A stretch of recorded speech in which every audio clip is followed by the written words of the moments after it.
The dark side of social media, racial intimidation in Northern Ireland. A recent report has raised serious concerns about the role of social media in fueling racial intimidation and far-right ideologies in Northern Ireland. Released on Friday, this eye-opening study was commissioned by the Committee on the Administration of Justice (CAJ), a human rights NGO based in Belfast, with support from the Equality Coalition. It reveals that anti-immigrant and racist incidents in the region are being significantly amplified by far-right networks, particularly those operating in the Republic of Ireland and Britain. The findings are alarming. The report highlights how these networks have twisted narratives, portraying far-right anti-immigration rallies as moments of unity between Catholic and Protestant communities, when in reality, they are driven by a shared hostility towards immigrants. This misrepresentation not only distorts public perception, but also deepens divisions within society. Moreover, the report sheds light on the innate toxicity of online community forums, where alarming racist rhetoric and disinformation thrive.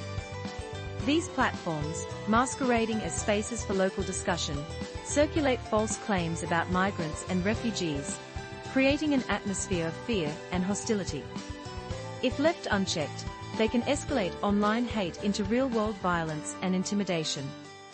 The study, titled Mapping Far-Right Activity Online in Northern Ireland, was conducted by the Rabble Cooperative, a Belfast-based tech group with expertise in human rights advocacy and policy research.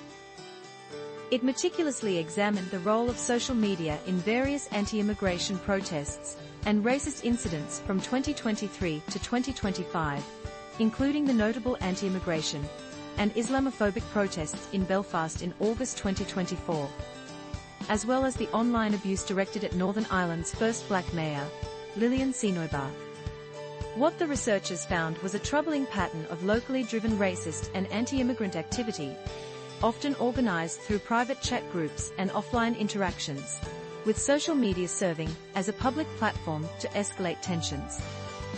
In the case of the Belfast riots, the involvement of anti-immigration activists from the South played a crucial role in amplifying the event beyond Northern Ireland, reaching a much wider audience. Two specific videos were particularly influential in shaping the narrative around the protests, which falsely depicted a united front of Irish nationalists and British Unionists against immigration and Islam.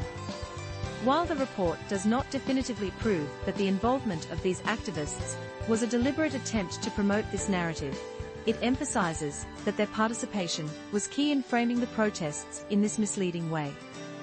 Desi Donnelly, the researcher behind the report, pointed out that these local incidents of racial intimidation are not isolated. They are cynically magnified through a far-right online ecosystem that distorts public perception. Donnelly stressed that online spaces, which should encourage genuine dialogue, have instead become breeding grounds for toxic misinformation that endangers migrant and minority communities. He called for stronger regulations and direct engagement from social media platforms to challenge the spread of lies and disinformation.